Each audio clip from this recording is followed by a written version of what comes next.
मध्य प्रदेश में मार्च से अब तक हुए हाई वोल्टेज ड्रामे के बाद उपचुनाव के लिए मतदान संपन्न हो गया है। नतीजे आने में महज कुछ घंटे बाकी हैं, लेकिन उससे पहले बड़े बड़े दावे किए जा रहे हैं। राजनीतिक पार्टियां खुलकर उपचुनाव की जीत को अपने पक्ष में बता रही है। वहीं कुछ नेताओं ने एग्जिट पोल तक पर सवाल खड़े कर दिए हैं, लेकिन अनुमानित नतीजों से साफ हो रहा है कि शिवराज सरकार बची रहेगी। लेकिन चंबल ग्वालियर क्षेत्र में बीजेपी की सीटें अपेक्षा से कम आने से ज्योतिरादित्य सिंधिया का प्रभाव कम होगा। उपचुनाव को लेकर कयास लगाए जा रहे थे कि सूबे में शिव ज्योति एक्सप्रेस दौड़ेगी, लेकिन जैसे जैसे प्रचार उफान पर आया, फीडबैक के आधार पर बीजेपी ने रणनीति में बदलाव किया।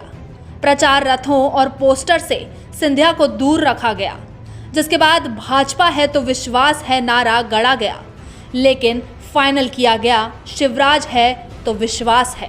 मतलब आगे भी बीजेपी का चेहरा सिर्फ शिवराज ही होंगे।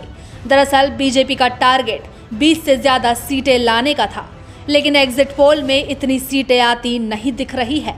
ऐसे में संगठन स्तर पर आगे जो भी फैसले होंगे, उसमें उपचुनाव के नतीजों का बड़े पैमाने पर असर दिखेगा।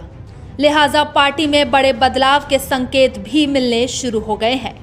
दूसरी तरफ कांग्रेस सत्ता में आती नजर नहीं आ रही है, जिसके चलते उपचुनाव की मतगणना के बाद कांग्रेस संगठन में बड़ा बदलाव देखने को मिल सकता है। मगर कांग्रेस की वापसी होती है तो संगठन को और मजबूती दी जाएगी, लेकिन कांग्रेस विपक्ष में बैठती है तो कांग्रेस आलाकमान प्रदेश संगठन बदलाव कर सकता है। पूर्व मुख्यमंत्री कमलनाथ के 2 पदों पर तलवार लटक सकती है, क्योंकि कमलनाथ प्रदेश अध्यक्ष के पद पर रहते हैं तो उन पर नेता प्रतिपक्ष की जिम्मेदारी छोड़ने का दबाव बन सकता है। आपको बता दें कि दोनों ही दलों के लिए सीटों की संख्या का महत्व केवल प्रदेश की सरकार तक सीमित नहीं रहेगा, बल्कि साल 2023 में होने वाले आम चुनाव की तैयारी और चेहरे उपचुनाव के रिजल्ट को ध्यान में रखकर तय होंगे। इसके अलावा उपचुनाव के नतीजों का सीधा असर निकाय चुनाव पर पड़ेगा। दिसंबर जनवरी में नगरीय निकाय और पंचायतों के चुनाव होने हैं। उपचुनाव के परिणाम का इन दोनों चुनाव पर असर पड़ेगा। निकाय चुनाव के प्रत्यक्ष और अप्रत्यक्ष प्रणाली से कराने को लेकर दोनों ही दलों में मतभेद है। बीजेपी चाहती है कि महापौर का चुनाव उस शहर की जनता ही करे। कांग्रेस मानती है कि लोकतांत्रिक तरीके से महापौर चुना जाए, यानी पार्षद चुने।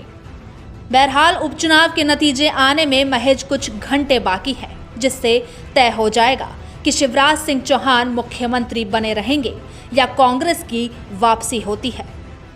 Bureau report, the fact India.